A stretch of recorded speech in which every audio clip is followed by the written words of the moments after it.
Hi, my name is Biodun. I'm a writer, director, producer. Done works like The Visit, Picture Perfect, Obi's Boys, The Hate Bitters, Glimpse, to name a few. Yeah.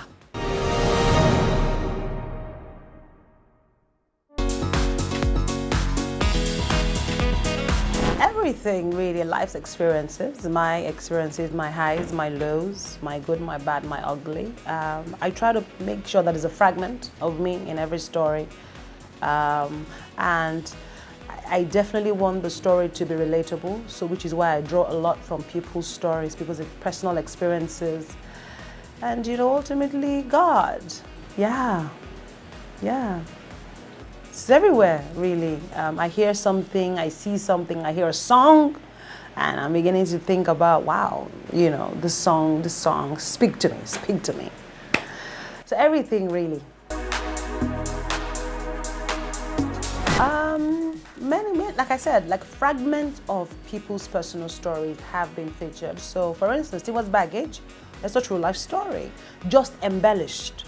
But the very core of a pregnant woman, this young man, them meeting, him taking care of the baby, that's so real. And then eventually, getting married and all of that. So, Picture Perfect, yeah, maybe a little instances here and there. The Visit, everything that I try to do, His Bitters, is a collation of different people's life experiences with their moms or moms and their kids, and then all of that just being put together. I basically always draw from, personal experiences everywhere. Don't tell me your story, I've turned it to film. Yeah. The society is so tough on single mothers. I could have dumped you in the bush. Don't break up with her. She'll change. Let me explain. So real quick, what's up with you two now? What about your stepfather? He's a very nice man. I don't understand what's going on. So please, what is going on? Let me punish you! Get out! Sometimes we have to embrace our darkness. You have chased him away again. You are a sinful child! Ogbaje!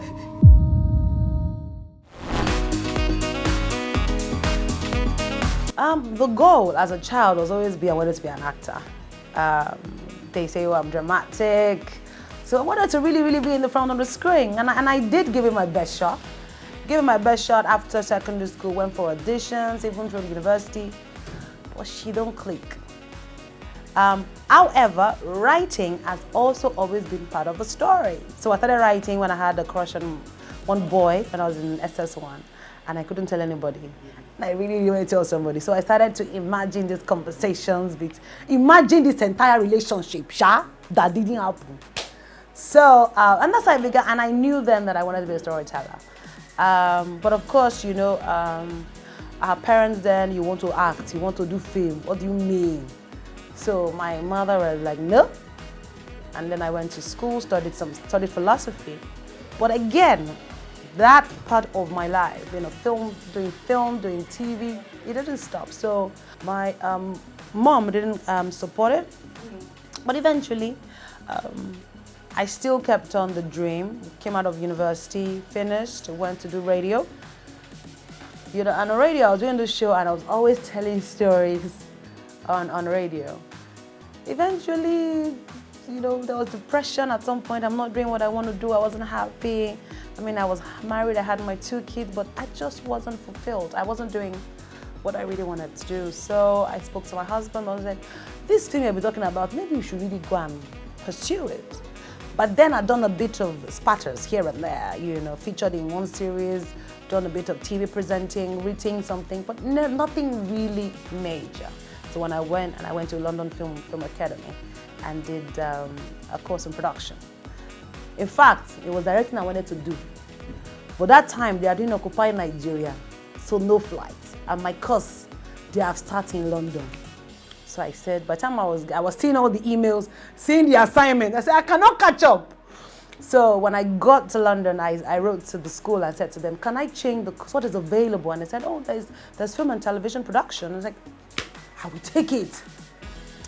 And eventually I found that it was even better because it was holistic. It did everything. So when I came back to Nigeria, I wrote my film, The Visit, and thought, oh, let's just do something small. That's basically where everything just started from. I met Chris. Chris believed in the story and said, this is an amazing story. This is fresh. You know what? Let's have a group meeting. Let's see how we can expand this idea. We sat down with Kane and Joseph and a few others, and and The Visit came out. And the story, dear like that. And I met Mary, and Mary gave me the opportunity to begin to work for Iroko. And that's it. The journey, really. As easy as it sounds, plenty crying inside. I cry, I pray, I fast. Yeah. Once upon a time, I've said financing, but because there's an opportunity now for a lot of collaboration, that has made that journey a bit easier. But I think that the logistics of making a film, that in itself is a problem. Location. Jesus. I mean, how much do you even have? I always say this, Nigerian filmmakers are magicians. We make amazing film with the littlest of budgets. So you're looking at that budget and you're saying to yourself, somebody now says, bring 100,000 to shoot one day in a film. And you still have like 10 other locations. So that is a major issue. Power is a major issue because power affects sound. You're somewhere and you're filming and they take the light. Your neighbor puts on the gen. Downtime, automatic. So yeah, I wouldn't say casting because God has been grateful to me. I always able to cast the right people so far, I think. But I think that the production logistics in itself, just rallying around, putting the production together is a lot of work, and it's challenging because you're shooting on the road. Everybody now thinks that we're millionaires and they want to just extort. So you want to shoot by the roadside, you pay. Then you pay that, then the area boys will come and harass you. It's limiting. It's limiting creativity because everybody is trying to play safe. You don't want to go outside.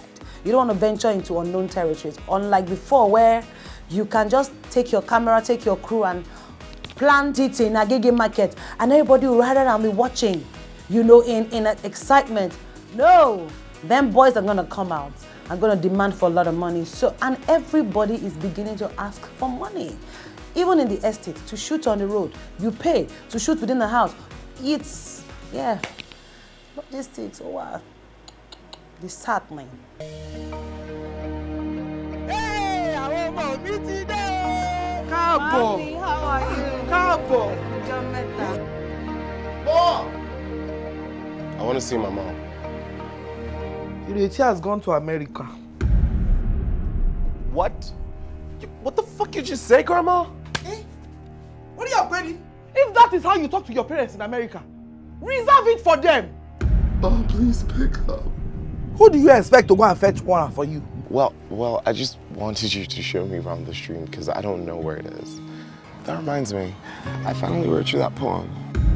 The most useless boys in the village are your friends. I even hear they call you King Billion. Mama! Billionaire thief. How did you become so irresponsible? Ah! Grandma, don't feed Jesus to beg you.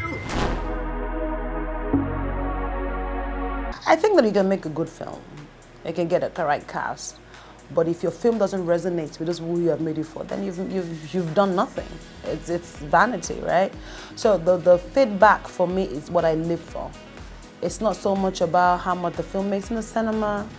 The joy for me, and I think maybe this comes from my radio days, The joy for me when somebody says, thank you for speaking my truth. Thank you for telling my story. Thank you for shedding a light on this topic. Thank you, and then the prayers. And you can tell when you're reading this thing, this heartfelt prayers, people who don't know you taking their time. I mean, there was a time that a woman always sent me prayers every day via DM. And I think those prayers work a long way, you know? So for me, the feedback is really, really, really key. Yeah.